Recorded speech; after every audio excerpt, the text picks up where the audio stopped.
क्या हाल है गाइस, सब बढ़िया। Alright, welcome to the 8th lecture. Actually हम लोगों ने पूरा चैप्टर कवर तो कर लिया है। अभी हम इस लेक्चर में इस चैप्टर रिलेटेड जो PYQs थे, स्पेसिफिकली इस लेक्चर में हम MCQs के बारे में डिस्कस करेंगे। ठीक है, तो जैसे हम लोगों ने पूरा कंसेप्ट तो कवर कर लिया सारे, बट प्रैक्टिस भी तो ज़रूरी होती है। ठीक है, इसलिए मैं कुछ MCQs लेकर आया हूँ। एक 10 MCQs हम लोग आज के लेक्चर में डिस्कस करेंगे। ओके, प्रॉपर डिटेल में डिस्कस करेंगे। उसमें all of MCQs are PYQs। Okay, previous year questions ही हैं जो हम इसमें से 5 क्वेश्चन लेंगे जो महाराष्ट्र स्टेट बोर्ड के एग्जाम में यूज किए गए थे, पूछे गए थे, और 5 ऐसे क्वेश्चन लेंगे जो CT में पूछे गए थे। ठीक है, चलो, तो आई होप आप लोगों ने सारे वीडियोस, 7 के 7 वीडियोस हमारे देखे हुए सॉलिड स्टेट के, उसके बाद ही ये लेक्चर आप अटेंड करो, तभी वो फायदेमंद होगा। अदरवाइज आप लोग you will feel lost, because इसमें मैं काफ़ी सारे रेफरेंसेस दूंगा आपको उन लेक्चर्स के। ठीक है, और इसके डिस्क्रिप्शन में मैं मेंशन भी कर दूंगा, अलग अलग लिंक्स मेंशन कर दूंगा सारे 7 वीडियोस के, तो ज़रा देख लेना। ठीक है, अगर आपने नहीं देखा है तो पहले डिस्क्रिप्शन में जाओ, लिंक पे क्लिक करो, सारे वीडियोस देख लो, और उसके बाद ये लेक्चर्स देखो। MCQ सिर्फ देखकर डिफिकल्ट है, आप लोगों को रट्टा नहीं मारना है ना, समझना है, राइट? तो इसीलिए आई वुड सजेस्ट कि go for all the 7 lectures, understand everything and then come here. ठीक है, चलो, without wasting time will start. So let's talk about the first question now. पहला क्वेश्चन क्या दिया है? In an HCP crystal. ठीक है, अभी देखो, बिफोर स्टार्टिंग मैं बस एक बात बताना चाहता हूं आपको कि हम MCQs को सॉल्व कैसे करते हैं। ठीक है, मेरा टेक्निक ये है, मैं यूज करता हूं, एक बार ब्लाइंडली रीड करो। हमने न्यूमेरिकल्स के साथ भी वही किया हुआ है। एक बार ब्लाइंडली रीड कर लो पूरा का पूरा MCQ, समझो कि कुछ समझ में आए। मतलब ब्लैंक रीडिंग में एक बार समझ में आ गया, जितना समझ में आ गया अच्छी बात है, नहीं तो दूसरी बार जब हम रीड करते हैं, 2 बार रीड करना ही करना है, चाहे वो CET का MCQ हो, JEE का हो या बोर्ड्स का हो। एक बार ब्लाइंडली रीड कर लो, उसके बाद सेकेंड टाइम रीड करने के समय समझो कि क्या पूछा गया है, एनलिस्ट करो डेटा और फिर सॉल्व करो। तो फर्स्ट टाइम रीडिंग में काफ़ी कुछ कंसेप्ट आपको समझ में आ जाता है, सेकेंड टाइम रीडिंग में आप लोगों को वो समझ में आता है कि पूछा क्या है, what they have asked you to find out, वो ज़रूरी होता है। बिकॉज अगर वो समझ में नहीं आएगा आपको, तो आप लोग 10th स्टैंडर्ड या 8th में नहीं हो जी, डेटा एनालिस्ट कर लिया पूरा और बस सॉल्व कर दिया, खत्म, इस को लेकर फॉर्मूला जो यूज़ होगा वो यूज़ कर लेंगे, खत्म हो जाएगा। ऐसा नहीं है। अभी आप लोगों को उसके आगे आगे सोचना है। ठीक है, तो चलो स्टार्ट करते हैं। क्या बोला है? In an HCP crystal, okay, the ratio of tetrahedral voids to octahedral voids per atom is dash. ठीक है, तो अब यहां पर आप लोगों को क्या बोला हुआ है उन्होंने? दे हैव टोल्ड कि हम रेशियो फाइंड आउट करना चाहते हैं। किसका रेशियो फाइंड आउट करना चाहते हैं? Tetrahedral voids to octahedral voids का, राइट? तो वापस से रीड करते हैं, क्या बोला है? In an HCP crystal. HCP crystal, HCP बोलकर मुझे एक चीज याद आती है। क्या याद आता है? HCP का मतलब 3 डायमेंशन में ABAB टाइप होता है, राइट? याद है? ABAB टाइप है ना। This forms similar like FCC। तो HCP क्रिस्टल की बात की है, ratio of TV that is tetrahedral voids to that of octahedral voids पूछा हुआ है। तो हम लोगों ने एक कंसेप्ट स्टडी किया था जिसमें वॉइड्स का हम लोगों ने नंबर रिलेट किया था with the number of atoms. तो अगर मैं बोलता हूं N एटम्स हैं या N पार्टिकल्स है एक HCP में, तो there will be N octahedral voids and 2N tetrahedral voids, right? तो अगर मैं रेशियो फाइंड आउट करना चाहता हूँ किसका? टेट्राहेड्रल टू ऑक्टाहेड्रल, मतलब TV अपॉन क्या? OV, so that should be equal to, TV क्या है हमारा? 2N है, 2N अपॉन N कैंसिल हो गया, मतलब ये 2/1, सो द रेशियो बिकम्स 2:1। ठीक है, did you notice one thing? मैंने इसको सॉल्व पूरा कर दिया है, ठीक है, बट मैंने एक चीज की है कि I have not seen the options. यही अच्छी बात होती है। ठीक है, क्वेश्चन पढ़ लो, क्वेश्चन के हिसाब से अगर आप आंसर डायरेक्टली सॉल्व कर सकते हो तो go for it. Do not see the options, options को लास्ट ऑप्शन रखो। अगर आपको ऐसा कोई MCQ है जिसमें मैच द पेयर्स दे दिया या which of the following is incorrect, ऐसा कुछ दे दिया, only then go for seeing the options. Otherwise question के हिसाब से सॉल्व कर लो and then directly go for answer. Because क्या हो जाता है ना, बायस हो जाते हैं हम लोग। बहुत बार 4 ऑप्शन देखने के बाद ना किसी एक ऑप्शन को फेवर में लेके आ जाते हैं बिना किसी क्वेश्चन को समझे। मेरा गट फीलिंग बोलता है कि ये ऑप्शन करेक्ट है, ऐसा सब नहीं चलता है। ठीक है, इधर हम लोग प्रैक्टिकली लॉजिकली सोचते हैं, तो उस हिसाब से। अभी देखो मेरे को 2:1 आंसर मिल गया, तो अब मैं क्या 2:1 तीनों में से A B C में है, तो यही अपना आंसर होगा। हो गया, देखो, it was as simple as that. ये उधर PC है सामने, मार्कर ठीक दिख रहा है क्या? थोड़ा थिकनेस बढ़ा दूं? बढ़ाते थोड़ा थिकनेस। ओके 2:1 अभी ठीक है, यस बेटर, ऑलराइट ठीक है, समझ में आ गया आपको। चलो नेक्स्ट लेते हैं। नेक्स्ट क्या है, a crystal defect involving a cation moving to an interstitial position is called dash. ठीक है, तो a crystal defect involving a cation, क्या बोला, एक डिफेक्ट की बात की, सबसे पहले उन्होंने डिफेक्ट की बात की, तो डिफेक्ट बोला तो उसी टाइम पे मेरे दिमाग में सारे डिफेक्ट्स क्लिक हो जाना चाहिए। कौन से डिफेक्ट थे हमारे पास, 3 डिफेक्ट्स थे वैसे तो, point defect, line defect and plane defect. इसमें सिर्फ पॉइंट डिफेक्ट की बात की हम लोग, तो पॉइंट डिफेक्ट में फिर 3 थे, कौन से थे, स्टोइशियोमेट्रिक डिफेक्ट था, नॉन स्टोइशियोमेट्रिक डिफेक्ट था एंड इम्प्योरिटी डिफेक्ट था। इसमें क्या बोला है, एक क्रिस्टल डिफेक्ट है जिसमें कटायन का मूवमेंट इन्वॉल्व है। मूवमेंट किस में होता है, मूवमेंट होता है स्टोइशियोमेट्रिक में, क्योंकि उसमें स्टोइशियोमेट्री चेंज नहीं होता, राइट। तो दे हैव सेड कि कटायन का मूवमेंट होता है इन इंटरस्टिशियल पोजीशन। ओके, अभी हम लोगों ने आई थिंक हम लोगों ने उसमें 4 तरह के डिफेक्ट देखे थे इन स्टोइशियोमेट्रिक डिफेक्ट। सबसे पहला था वैकेंसी डिफेक्ट, सेकंड था कौन सा, सेकंड था आपका इंटरस्टिशियल डिफेक्ट या सेल्फ इंटरस्टिशियल डिफेक्ट, थर्ड था स्कॉटकीज एंड फोर्थ था फ्रेंकेल। ओके, तो स्कॉटकीज में वैकेंसी बन रहे थे, बट फ्रेंकेल में मूवमेंट हो रहा था आयोन्स का, कहां पर, इंटरस्टिशियल स्पेसेस में। तो इसका आंसर डेफिनेटली फ्रेंकेल ही होगा। कुछ ज्यादा ही थिक हो गया है। ओके, तो इसका आंसर फ्रेंकेल ही होगा ना। फ्रेंकेल क्यों होगा, बिकॉज फ्रेंकेल का ही डिफेक्ट था जिसमें आप नोटिस कर सकते थे कि कैटायंस का मूवमेंट हो रहा है। याद होगा आप लोगों को, ऐसा फिगर हमने बनाया था, मतलब डायग्राम था, इसमें नेगेटिव वाले ऐसे बड़े बड़े थे और इसमें पॉजिटिव आयंस भी थे बीच में। तो पॉजिटिव आयंस का मूवमेंट किसी और पोजीशन पे हो रहा था। मैंने कुछ डिफरेंट ट्राई किया बट चल नहीं रहा है वो, अपन नॉर्मल मार्कर रख लेते हैं, I think that will be fine. ठीक है, तो इसका मूवमेंट जो है वो होता है, इसका मूवमेंट किसी और पोजीशन पे हो जाता है, तो वही है इंटरस्टिशियल डिफेक्ट। बट वो चार्जेस का इंटरस्टिशियल है, इसलिए आएगा आंसर आपका फ्रेंकेल। देखो फ्रेंकेल है, Schottky's defect, Frenkel defect, vacancy and substitutional defect. So आपका आंसर फ्रेंकेल से आएगा, है ना, समझ में आ गया। चलो बढ़ते हैं। Third, the percentage of vacant space in BCC crystal is approximately dash. Okay, so the percentage of vacant space, voids की बात हो रही है, वेकेंट स्पेस का परसेंटेज पूछा किसमें, बीसीसी में। बीसीसी मतलब बॉडी सेंटर्ड, मतलब क्या है, मतलब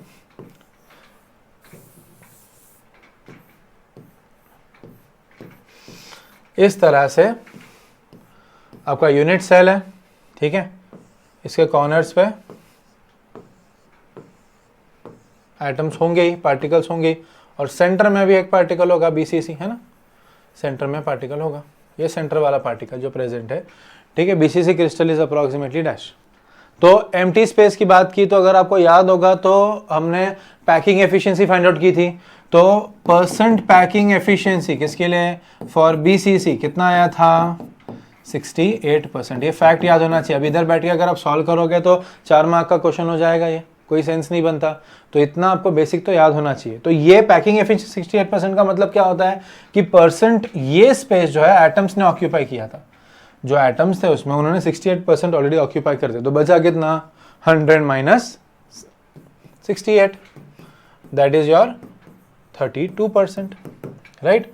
32% एम्प्टी स्पेस बचा है ना आपका, 32% बचा है, मतलब वॉइड्स हैं, एम्प्टी स्पेस है। तो 32% है क्या, देखो 32, 26, 52.4 एंड 68, तो 32। बहुत बार स्टूडेंट्स इसमें एक गलती करते हैं, क्या गलती करते हैं, they do a mistake of going for 68%, क्योंकि 68% बुक में लिखा हुआ था, ठीक है, बुक में लिखा हुआ था, that was packing efficiency. Okay, तो वो ध्यान में रखो, वो चीज पैकिंग एफिशिएंसी हमको नहीं फाइंड आउट करनी थी, हमको फाइंड आउट करना था एम्प्टी स्पेस। तो जितना पैकिंग एफिशिएंसी है 100 में से उतना माइनस कर लो, आपको मिल जाएगा एम्प्टी स्पेस। समझ में आ गया, ठीक है। हाँ, बाय द वे एक चीज मैं मेंशन करना भूल रहा हूँ, और क्वेश्चन में आपने नोटिस किया होगा मैंने ईयर लिखा हुआ है, कौन से ईयर में क्वेश्चन अपीयर हुआ, इसमें लिखा है, देखो इसमें लिखा था, इसमें लिखा था। तो मैं ऑन पर्पस मैंने ईयर्स भी लिखे हैं, कौन से साल में क्वेश्चन अपीयर हो रहे हैं, ताकि आप लोगों को थोड़ा सा कॉन्फिडेंस रहे कि बाबा ये क्वेश्चन पूछा गया था इसलिए सर ले रहे हैं, ठीक है। चलो तो बढ़ते हैं। तो ये हो गया, ठीक है, 32%। आप नोटिस कर रहे हो कि जैसे हम लोग पहले अगर सॉल्व कर रहे हैं बिना ऑप्शन देखें, तो it becomes so simple for us to find out the answer और to tick the right option. Okay, क्या होता है ना, हम ऑप्शंस देखने के बाद हम लोगों को हम यूजुअली ना स्टूडेंट्स ऑप्शंस इसलिए देखते हैं ताकि उनको लगे यार 4 ऑप्शन में से कुछ तो पता है हमको, but that is wrong way of solving always, remember this, ठीक है। चलो बढ़ते हैं। नेक्स्ट क्या है, what is the coordination number of each atom in a FCC unit cell, ठीक है।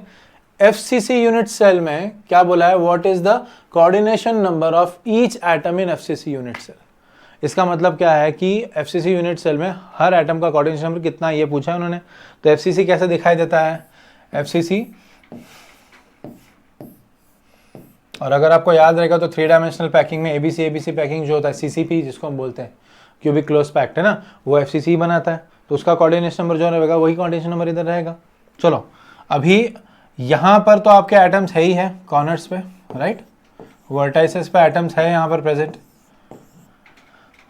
हो गए ना, ठीक है। और सेंटर और हर फेस पे एटम्स पे यहाँ पर है, यहाँ पर है, यहाँ पर है, पीछे है, यहाँ पर है और यहाँ पर है, 6 फेसेस पे है ना। तो इसका पैकिंग एफिशिएंसी कैसा होता है, अगर आप एबीसी एबीसी टाइप याद करो, एबीसी एबीसी, तो इसमें क्या था, हमने डायग्राम भी लिया था, फोटोग्राफी मैंने दिखाया था आपको कि यहाँ पर आपका एक एटम है, उसको सराउंडेड कितना एटम है, हेक्सागोन में 6 एटम होते हैं, 1 2 3 4 5 एंड 6, ये उसके ही प्लेन में सराउंडर है। उसके ऊपर एक एटम बैठता है और उसके नीचे एक एटम बैठता है, ओके सॉरी, एक नहीं, माय बैड,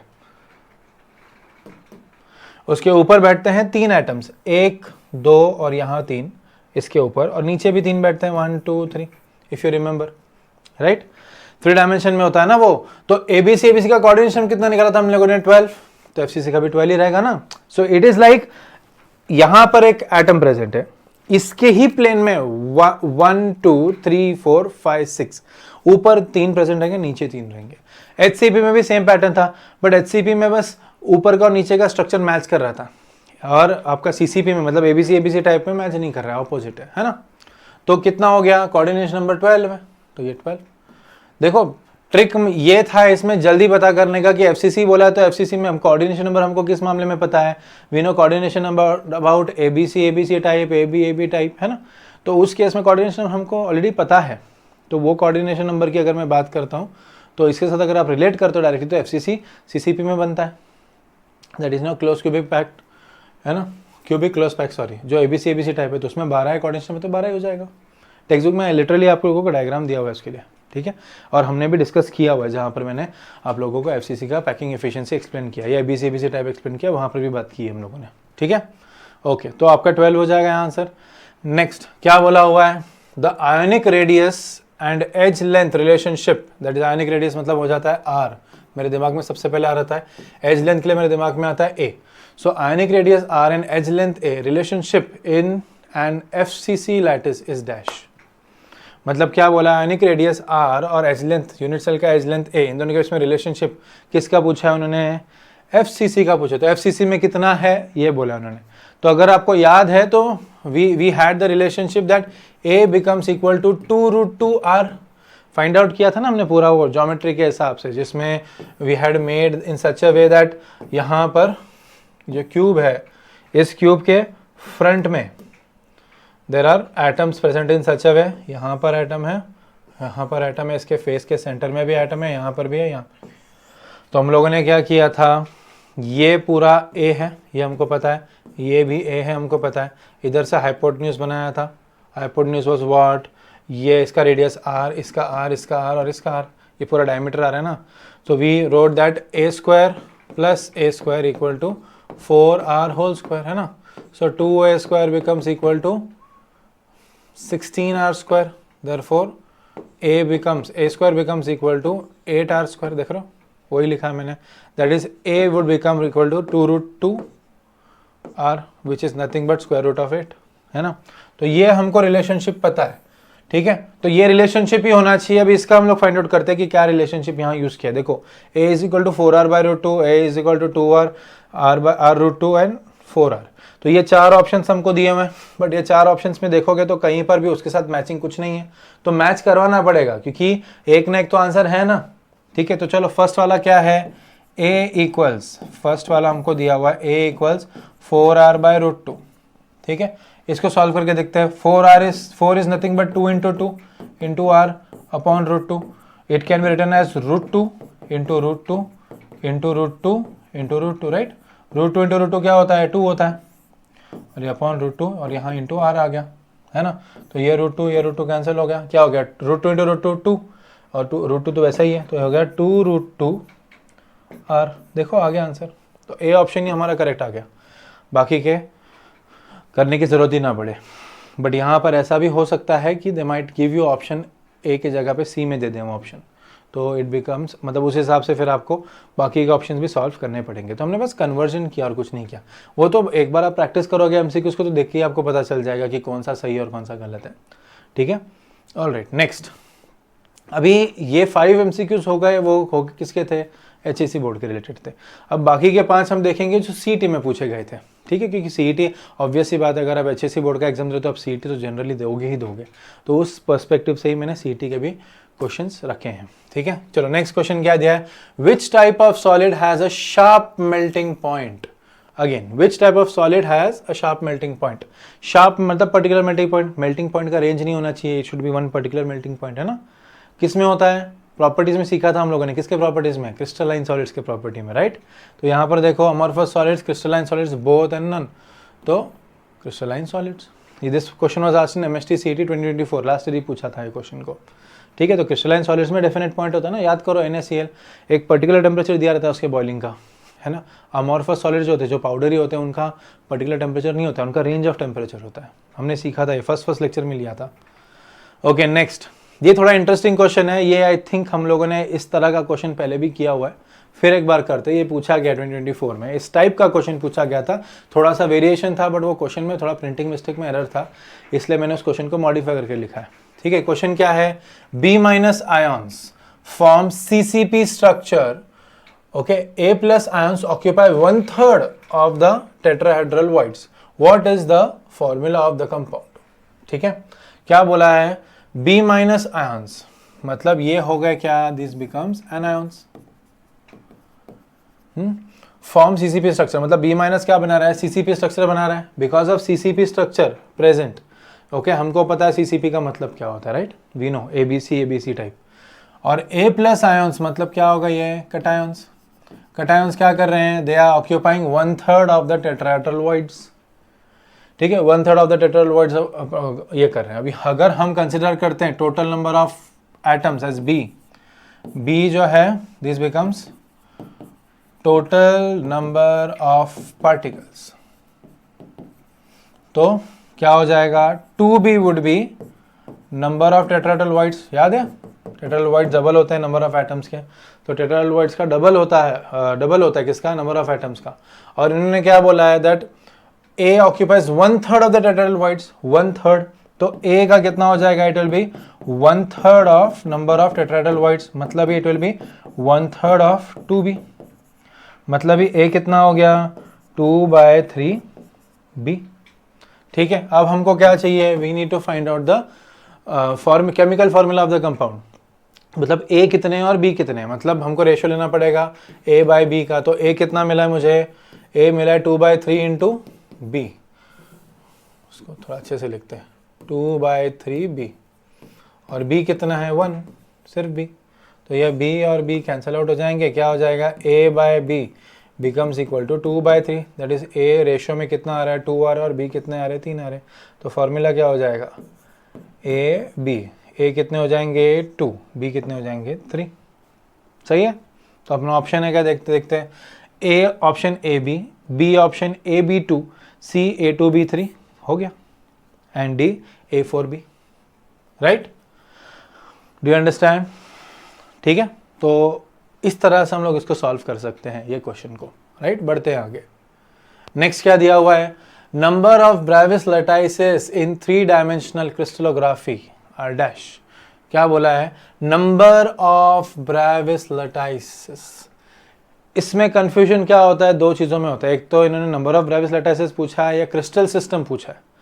ब्रेविस लैटिसेस की अगर मैं बात करूं, ब्रेविस लैटिसेस, तो एक होता है इसके लैटिसेस जो directly number of all crystals formed होता है, और दूसरा होता है क्रिस्टल सिस्टम्स।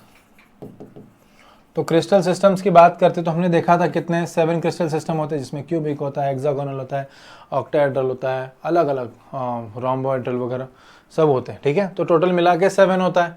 बट लेटाइसिस की बात करें तो 7 में टोटल मिला के कितने लेटाइसिस है? 14। इट डजंट मीन कि 14 मतलब हर एक में 2 होंगे, 7 में हर एक में 2 होंगे, ऐसा नहीं है। किसमें 4 है, किसमें 1 है, किसमें 2 है, किसमें 3 है। रिमेंबर दिस, ठीक है। आप लोगों ने ये सॉल्व हम लोगों ने फर्स्ट सेकंड लेक्चर में, ब्रेविस लेटाइसिस के लेक्चर में हमने लिया हुआ है, सो प्लीज़ गो थ्रू करना उसको एक बार, समझ में आ जाएगा आपको। बट 14 लेटाइसिस है और क्रिस्टल सिस्टम 7 है। यहाँ क्या पूछा जरा देखो, नंबर ऑफ ब्रेविस लेटाइसिस पूछा है 3 डायमेंशन में, जो मैथमेटिकल एनालिसिस से फाइंड आउट किया था। कितने होंगे? 14 या 7? लेटाइसिस पूछा है ना, तो 14। तो 14 आपका आंसर होना चाहिए। क्रिस्टल सिस्टम पूछा जाता तो 7 होता, इसलिए जानबूझ के आपको कंफ्यूज करने के लिए ऑप्शन 7 भी दिया हुआ है, ताकि आप कंफ्यूज होकर 7 पे टिक कर दो। हाँ 7 टाइप होते हैं ना, तो 7 पे सिलेक्ट कर देंगे आप। That should not happen. इसलिए क्वेश्चन को शांति से पढ़ोगे, 2 बार पढ़ोगे तो ऑटोमेटिकली समझ में आ जाता है कि what should be the right answer, ठीक है। ऑलराइट, नेक्स्ट क्या दिया हुआ है? Coordination number of HCP। I think ये क्वेश्चन रिपीट हुआ था क्या? नहीं, तभी FCC दिया था। ओके, HCP के बारे में आपको पूछा है, coordination number in the HCP structure is dash, ठीक है। HCP स्ट्रक्चर की अगर बात करते तो क्या होता है? HCP structure is form by ABAB type 3 dimension में, राइट।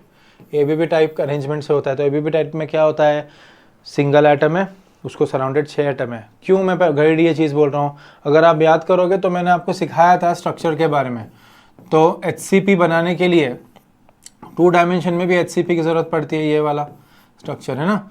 तो अगर आप इसमें देखोगे तो इसके ये 2 डायमेंशन के स्ट्रक्चर्स में ये A क्रिस्टल A लाइन है, ये B लाइन है, ये A लाइन है, फिर B आएगा। तो ये भी 2 डायमेंशन में है, 2 डायमेंशन में।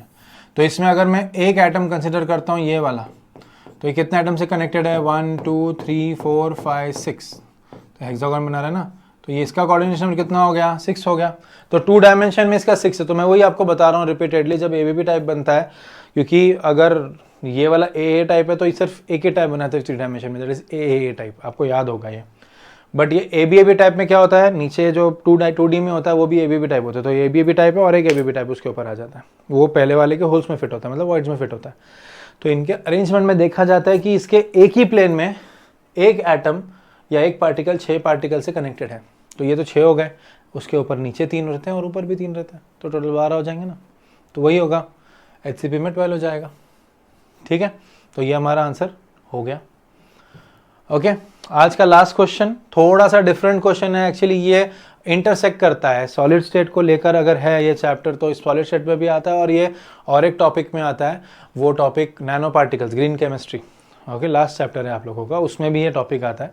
तो बहुत बार ये दोनों का ना मिक्सचर वाला क्वेश्चन है, इसीलिए मैंने इसमें डाल दिया है ये क्वेश्चन, ठीक है। तो क्वेश्चन क्या है? Which statement about nano materials is not correct. देखो क्वेश्चन क्या बोला है? Which statement about nano particles is not correct, मतलब चारों स्टेटमेंट्स हमको पढ़ने पड़ेंगे। तो इस केस में हम ऑप्शंस को गो थ्रू करेंगे पहले, और क्या बोला है आप नोटिस करोगे? Not correct. मतलब क्या ढूंढना है आपको? कंपल्सरीली आपको रॉन्ग स्टेटमेंट ढूंढना है, रॉन्ग स्टेटमेंट। तो रॉन्ग स्टेटमेंट की बात हो रही है यहां पर, ठीक है। करेक्ट मत सिलेक्ट कर लेना, ठीक है। तो रॉन्ग बोला तो रॉन्ग ही ढूंढना है हम लोगों को, ठीक है। तो चारों में से एक स्टेटमेंट रॉन्ग है, वो हमको सिलेक्ट करना है। चलो देखते हैं।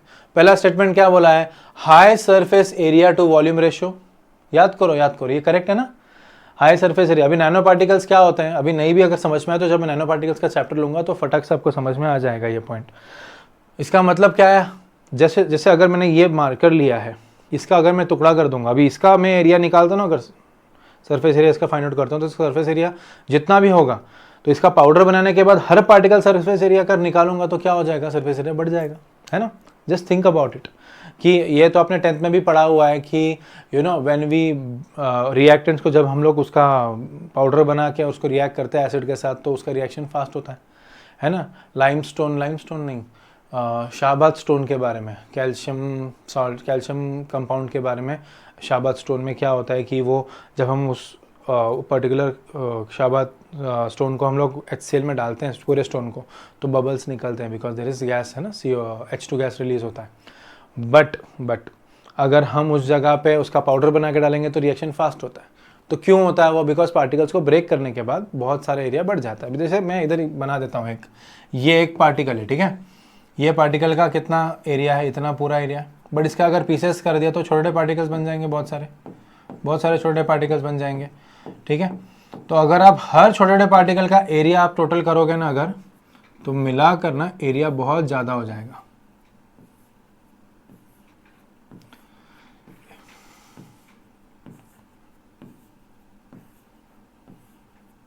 तो सरफेस एरिया बढ़ गया, इसके कंपेरिजन में देखो सरफेस एरिया कितना ज़्यादा हो गया। तो जब नैनो पार्टिकल्स बनाते हैं हम लोग बल्क पार्टिकल से, तो ऑटोमेटिकली उसका एरिया बढ़ जाता है, सरफेस एरिया। तो ये वाला स्टेटमेंट क्या है, करेक्ट है। Second, more reactive than bulk, obviously more reactive, अभी बताया ना मैंने, पार्टिकल्स बना देंगे बड़े से, अगर बड़े पार्टिकल से छोटे पार्टिकल्स बना देंगे उसका रिएक्टिविटी बढ़ जाएगा, तो मोर रिएक्टिव। थर्ड क्या बोला, property same as bulk, no. Nano particles की प्रॉपर्टी में वास्ट डिफरेंस होता है, इसलिए तो नैनो बनाते हैं उसको, ठीक है। तो ये आपका स्टेटमेंट जो होगा ये होगा रॉन्ग, क्योंकि इसके प्रॉपर्टीज चेंज हो जाते हैं, ठीक है। नैनो पार्टिकल्स के चैप्टर में सीखेंगे हम लोग। And fourth, show unique electrical properties, yes they do show, uniqueness आ जाता है, डिफरेंट हो जाता है वो ओरिजिनल एग्जिस्टिंग वाले प्रॉपर्टी से, ठीक है। तो ये भी करेक्ट है, तो हमको हमारा ऑप्शन मिल गया, ये हमारा राइट ऑप्शन है, because this is your wrong statement. Wrong statement ढूंढना था ना, तो राइट ऑप्शन है, ठीक है। ऑलराइट, खत्म हो गए एमसीक्यूज। ओके, तो हम लोगों ने आज 10 एमसीक्यूज देखे, जिसमें से 5 एमसीक्यू हम लोगों ने महाराष्ट्र बोर्ड के पीवाईक्यूज देखे और बाकी के 5 एमसीक्यूज हम लोगों ने सीईटी के पीवाईक्यूज देखे। ओके, हम लोग आपने देखा होगा 2020 2019 से हमने एमसीक्यूज को कवर किया हुआ है। तो यहाँ पर मैंने वो सारे एमसीक्यूज कवर कर दिए ताकि थोड़ा सा कॉन्फिडेंस आए आपको। तो ये लेक्चर में सिर्फ एमसीक्यूज ही, अगला लेक्चर जो मैं लूँगा उस लेक्चर में I will be discussing in detail about theory questions, ठीक है, ताकि आप लोगों का बोर्ड्स के लिए भी प्रिपरेशन अच्छे से हो जाए, ठीक है। अगर इसमें क्वेश्चंस में कोई दिक्कत वगैरह डिफिकल्टी आ रही है तो प्लीज़ मुझसे कमेंट में सेक्शन में बात करो आप। अगर हो सके तो कमेंट में रिप्लाई दे दूंगा, नहीं तो we will make a separate video for it, ठीक है। एंड आई होप आपको समझ में आ रहा है। आई एम हैप्पी, आप बहुत सपोर्ट दिखा रहे हैं, हमारे सब्सक्राइबर्स रोज़ ही बढ़ते जा रहे हैं, thank you so much for that. बहुत खुश हूँ मैं वो बात को लेकर। एंड ऐसे ही सपोर्ट बनाओ प्लीज़, और यहाँ तक पहुँच गए हो तो आप प्लीज़ शेयर करो, लाइक करो इस वीडियो को, आपको पसंद आया है तो, ओके। और अगर सब्सक्राइब नहीं किया है तो प्लीज़ सब्सक्राइब कर दो, ठीक है। Thank you guys, thank you so much.